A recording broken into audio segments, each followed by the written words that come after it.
Hello and welcome to Safe Schools. I'm Curtis Graves. And I'm Andy Howard. Andy, how are you? I'm great, Curt. This looks like we got an exciting show today and a new location. We do. We're at Police Headquarters, 2460 Government Boulevard.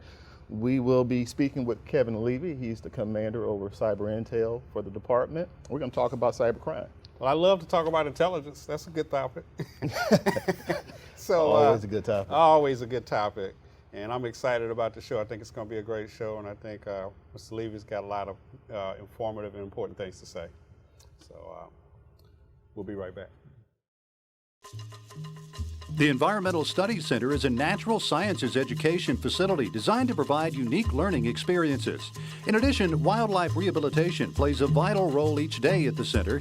Featuring more than 500 acres of rich woodlands, the center affords teachers, students, and the general public an opportunity to experience firsthand the natural environment. Environmental Studies Center. It starts with us in the Mobile County Public Schools.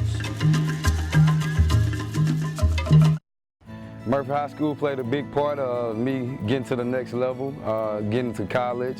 I took honors classes here just to, have that extra boost. From the University of South Carolina, it helped me tremendously. I played football there for 3 years and decided to go pro after my junior year. I think just the stuff that helped me at the Murphy High School helped me carry on to the University of South Carolina. Now I'm playing my 7th season in the NFL. And we're back. Kevin Levy, welcome. Welcome to Safe Schools. How are you? I'm doing fantastic. I'm excited to be here with you guys today. Well, thank you for joining us, Kevin. Cyber intelligence, that's the discipline that you provide to the Mobile Police Department. Tell us a little bit about Kevin Levy and how you ended up here and what makes this something of a passion for you. Well, ever since a child, we've all engaged in different types of activities and played different things.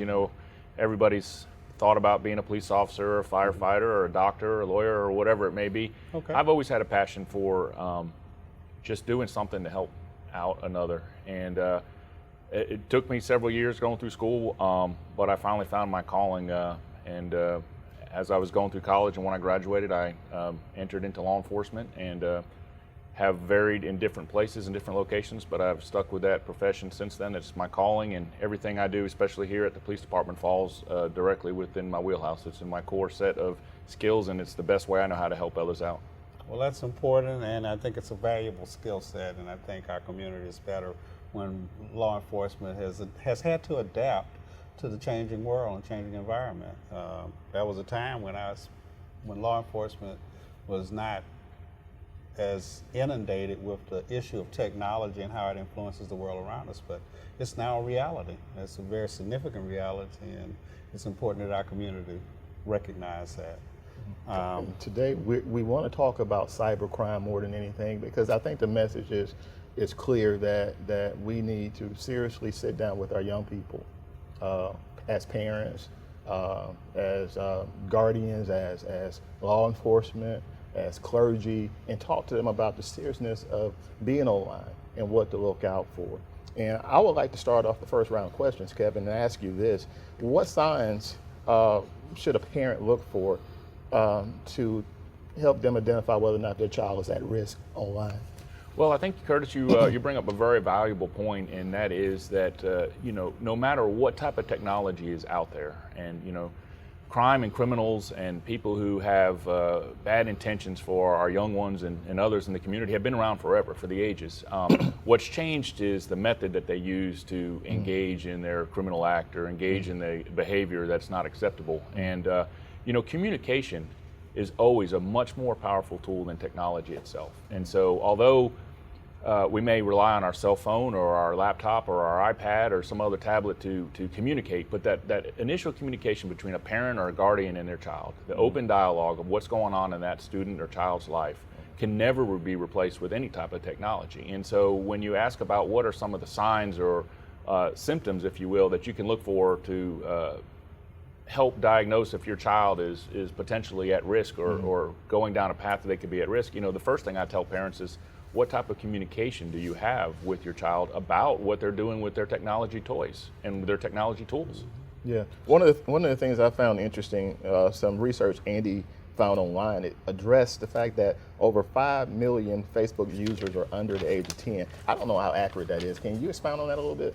Well, again, there are a lot of different statistics out there, and they vary from source to source, but I can tell you what we've seen and what my experience has been in my career, all the way leading up to us sitting down here today, and that is that more and more youths are engaging in the use of social media and other forms of technology that have social media as a means to substitute for other types of communication, meaning, for every minute that they spend online talking with someone, 20 years ago, that might replace 10 minutes of playing football outside on the street. And so what we rely on is this fictitiously false, if you will, safe environment that we create for ourselves by talking to a computer screen rather than talking to a real person. And so what we feel is that we are in a position where occasionally it's okay to let down our guard. And so we put down those normal safety detectors, those sensors that we have, that if you were walking down the street and someone suspicious was coming up to you that you might alert on, you sort of put your guard down slightly because you're online and, how can this computer screen hurt me? How can this phone hurt me? How can this tablet hurt me? And the reality it is, where 20 years ago we would not let our children walk to the park alone, perhaps, depending on their age and their maturity. But today, at a younger age, at a much younger age, parents around the country and in our community allow their children to walk to the park, if you will, in the World Wide Web.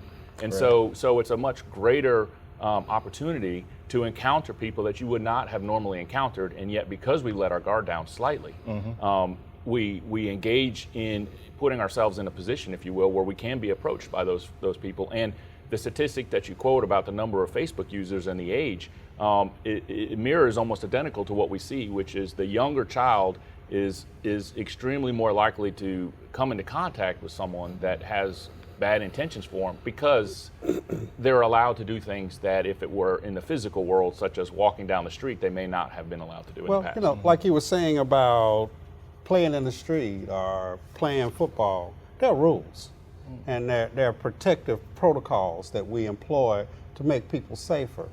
But then we turn around and hand them devices that expose them to the whole wide world, but we don't necessarily recognize we're supposed to put safety protocols in place or rules in place to make them safer.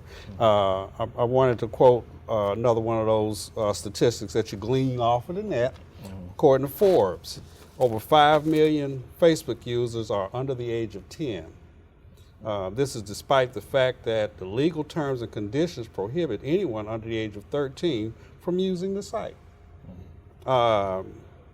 So where there are kids, whether these kids' parents, according to Forbes, 95% of the parents were aware that their kids were using the service, while 78% of the parents helped the children to create their accounts. Okay, so I'm helping my kid, or I'm giving my kid the opportunity to get in an environment where I have limited or no control over what my kid is exposed to. Who is exposed to my kid. And you've raised several very important points in what you've just mentioned. And some of these are points that we take with us when we go out and do presentations to schools and parents. And I say schools and parents and children and parents with very particular intent, because delivering a message about safety to simply a child, or delivering a message to safety specifically to an adult or the parent, without combining the two of them together and opening that dialogue of communication, really doesn't bring the same value as it does when they can sit down and talk together. What's most interesting about some of the statistics you raised are that adults who are less familiar with the technology are actually encouraging the use of this technology by their children who are more familiar with the technology. So whereas the parent should be out in front and safeguarding that child from things that could be potential dangers, may actually in fact be things that the parents and adults may be less aware of and the children more aware of, because the roles are almost reversed when it comes to knowledge to these technology tools, because the students are using them in school. The children are more familiar with them in a lot of situations, not in every situation.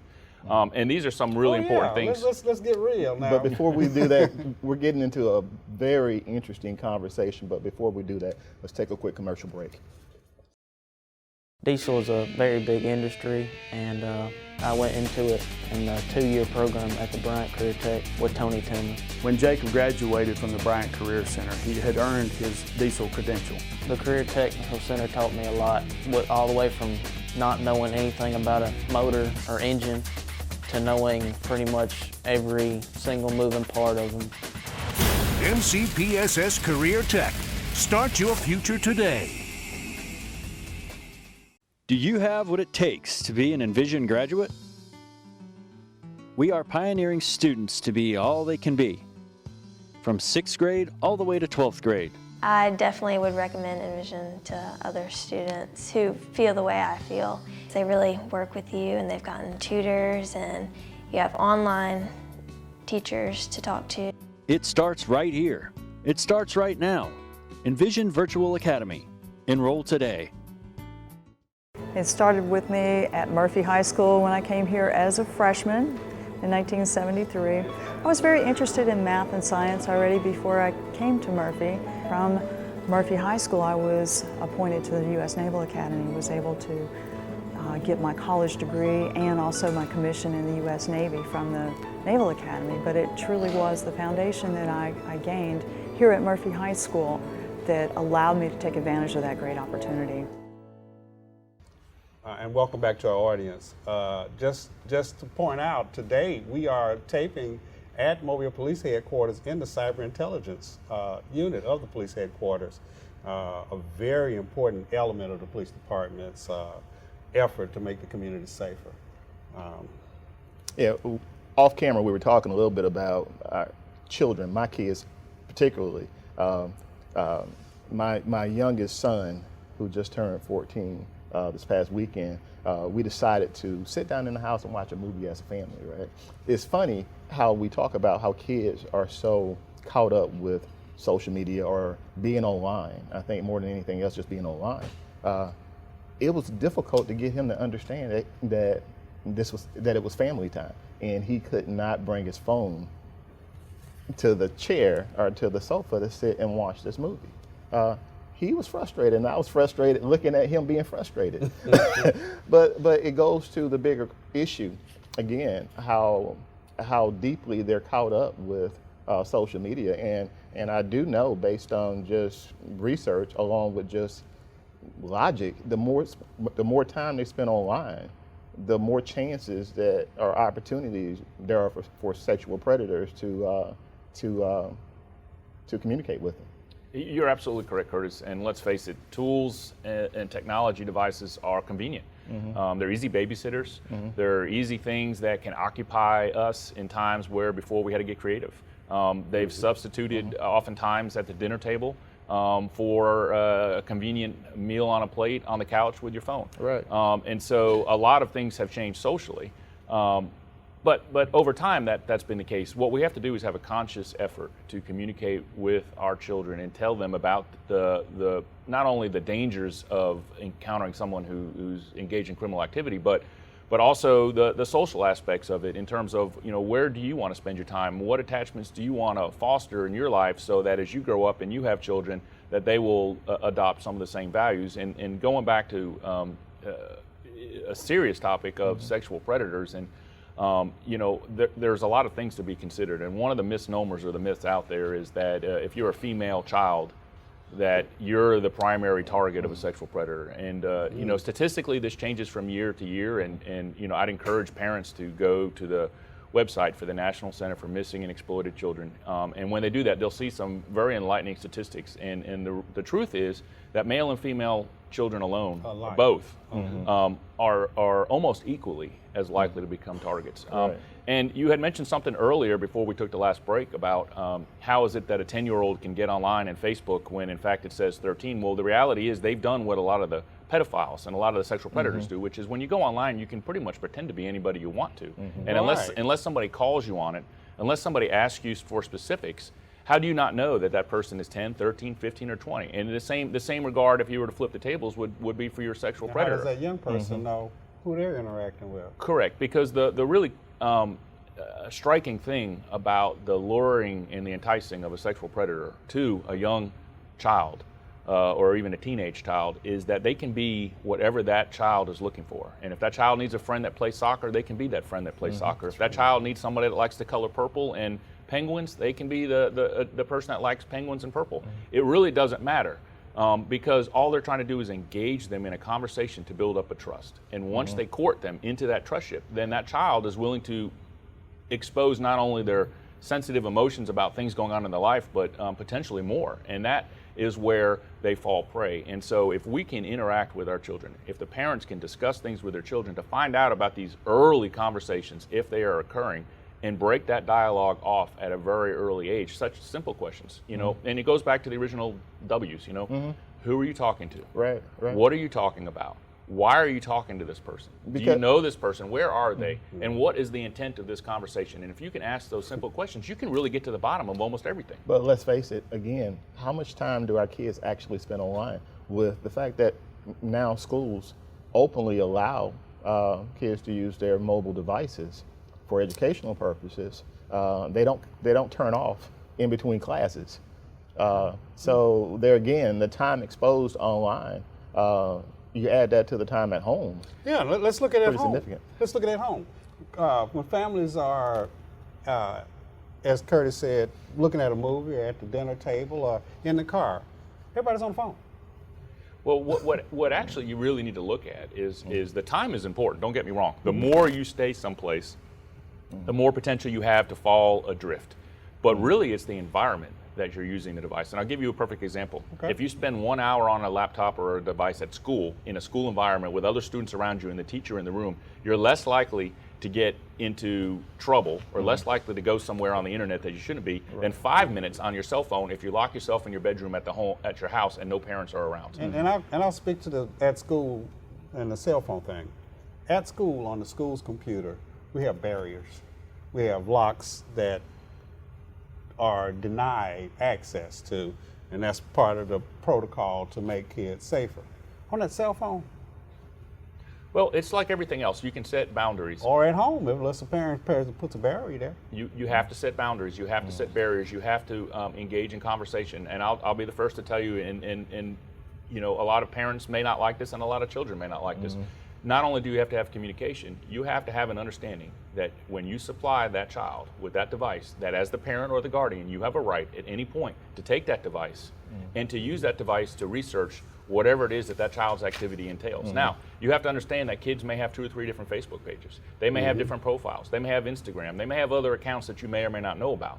But if your child knows that at any moment you may come and look at that, then there's a little more caution that's used. But there has to be a flip side to that, which is mom and dad, grandma, grandpa, parents, custodians, whoever they are, they cannot abuse that privilege to the point where the child feels forced to go to another avenue, meaning sometimes you're going to see things that your child may do. They may use language that you've never heard them use before, and you have to decide as a parent, is that the appropriate time to interact with that child and sit them down and say, don't do that, or do you wait for that moment where you feel they're surely in danger and then you approach it? And there's no right or wrong answer to that. This is a test that you have to evaluate with your child, but you have to have that dialogue. You have to have that understanding. For younger children, I encourage parents to create a contract with the parent, literally a written document. You can pull them offline. The National Center for Missing Exploited Children has them there, and it basically says, I understand that these are the safe rules of the internet, and I understand that my parent is going to follow the same rules that I do, so that if I'm a child and I see my mom or my dad on Facebook and they're doing things that they're telling me not to do, that I need to approach them and say, how come you're doing this? Not that you want to question authority, but as a parent, you need to set a good social media role model for your child, because our children will do what they see us do. And I'm loving this conversation, but we're going to have to take a quick commercial break.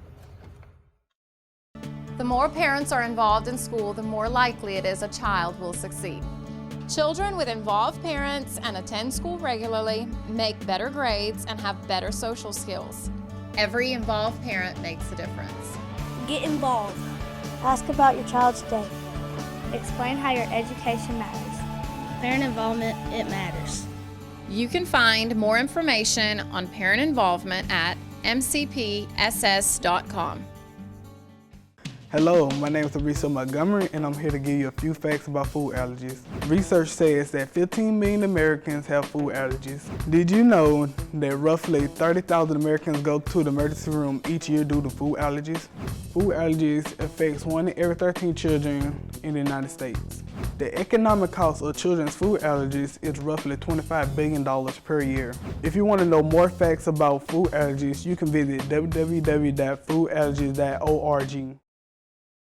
I saw Mr. Tillman's class. Just that quick little 5 minutes I had with him made me think that I really wanted to do small engines. I just love tinkering with them, just a gearhead. Graduating from the Career Tech Center has allowed me to better myself, make more money, be more informed about the trade that I'm going to be in. I just felt like doing a trade is just better than working in an office or something. I have to be outside working on my hand or something. MCPSS Career Tech.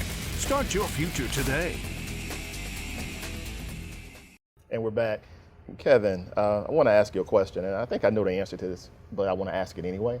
For those who may not know, are there internet providers safer than others? Are there anyone in particular? Is there anyone in particular safer than others? No, when you speak about internet providers, you're talking about someone who's providing a service online to a device. And there's certain protocols that are in place, both federal standards, but also each company adapts their own individual standards. And you can read through those when you sign up. The reality of it is the safety really comes to the burden of the user and their understanding of what they're engaging in. The providers do have a responsibility, obviously, to put certain protocols in place, but if you imagine one provider providing millions and millions of communications an hour, you know, there's really no way for them to police every single thing that happens in real time when a user needs to use their judgment, their morals, and their value system to evaluate what type of conversation they're engaging into. If somebody asks them to send them something, a picture or otherwise, why would I send that? Is this something I would normally do? And here's a really cool kind of exercise, and I run this a lot of times with children, and that's, you know, take a manila envelope and set it on a counter and tell them that this is a time capsule and that everything you do today on the internet, everything you do in social media today is going to be printed out and it's going to be placed inside of that manila envelope. And now 10 years from now, or 12 years from now, or 15 years from now, when you're applying for that Forbes Fortune 500 job, that envelope is going to be opened by the person who decides if they hire you or not. Would they do what they're doing now, knowing that envelope is going to be looked at then? And a lot of kids don't understand it. They can't grasp that concept. But as an adult, as a parent, you see that the risk there, because there's not a single one of us that look back at something as a child and we say, man, if I hadn't have done that, you know, what would the outcome have been? Would it have been better? Would it have been different? Could I have acted more responsibly in a situation?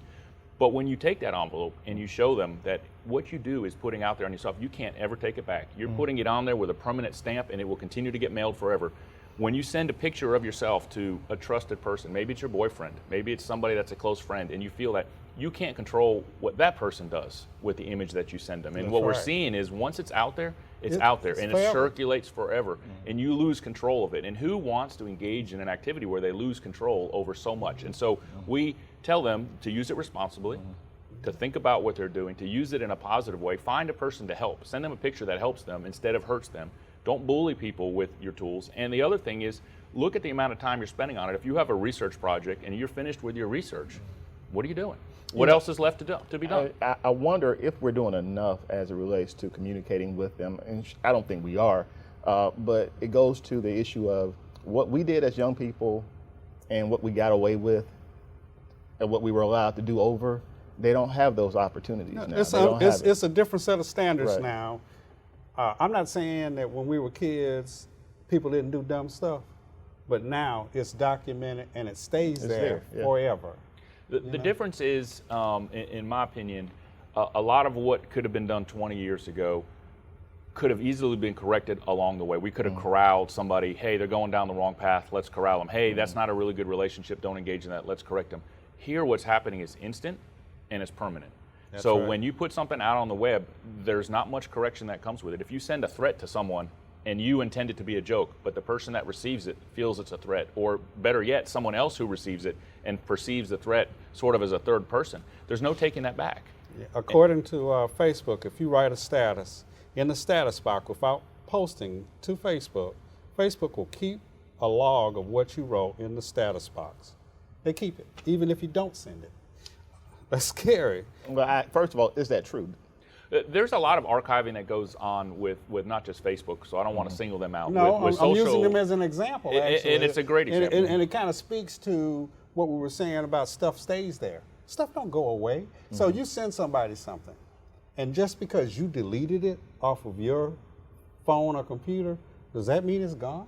No, and it's actually quite the opposite, especially when you talk about social media websites, because those applications are based on the flurry, if you will, of activity. The more activity, the more likes, the more likes, the more friends, the more postings, the more tweets, the more likes, whatever site you're on, you know, whether it's Twitter or Facebook and so forth. And so everything that you do is something that they can draw from. And so they want to keep that, not necessarily because they're keeping tabs on you, but they want to keep that to add to their profile, so their profile builds. But they also want to be able to send you information and attract you to through other sites you may like, other people you may like. Well, the only way they know that is based on what you put you like. And so the more data they keep about you, the more likely it is they can refer you to others. And when you get referred to others, you become more likely to engage in growing their site. And so that's their purpose behind it. One last question before we start wrapping up. What do you say to a parent, Kevin, who gets so frustrated with all the technology that's out there as it relates to communicating online? They get so frustrated that they say, you know what, I'm just going to tell my child he can't go online. What do you say to a parent who's so exhausted and they want to take that approach? It's so easy to do that, and even working in the field I work in, I can tell you I've been that parent on several occasions, and sometimes I felt like it's easier just to take the device away. And what I found to be the most successful thing is that is actually the perfect scenario to engage in a communication dialogue, because what you should do instead of taking away the device from your child is sit down with the child and say, give me 5 minutes. Show me something that you learned today on using this laptop. Show me something you learned today on social media. Why do you like social media? Show it to me. Maybe I'll be interested in it. Show me something cool. And 9 times out of 10, if not 10 times out of 10, what you'll find is your child is excited about the opportunity to show you something that they learned or some cool tool, whether it's a picture they saw or something they drew online or whatever it is. Use that opportunity to engage with them and be honest with them. Say, I do not know as much as you do about this device, but I would love for you to teach me something today. It's all kind of pathways out there, and the opportunity to expand constructively or destructively is fully available. I like what you just said there. Basically, the parent asking the child to show them. Let the child be the teacher. That's a wonderful way to bridge that communication gap between the online. Expand engagement. Yes, there's been a ton of positive success stories based on that principle alone, and that's why I know it works. I knew you would be good. You know, we can talk all day about cyber intel. We just barely brushed the surface of this. I feel that we can bring many more shows, our programs on addressing issues of cybercrime that you can actually educate the public on. We really appreciate you allowing us to sit in your office. I'm just down the hall from you or downstairs, but taking the time out to share your knowledge about cyber intel, not just to the Mobile County Public School System's many watchers, but to everyone at large, because this information is information that we don't often seek as parents. We don't look for it, but we need to actually spend time communicating about cybercrime and the dangers that we have in our homes that we don't realize. It's a great title to the show, Cyber Intelligence. Welcome and thank you, and we appreciate you coming with and sharing the experience with us on Safe School. And thank you again. Thanks, and thanks to our audience.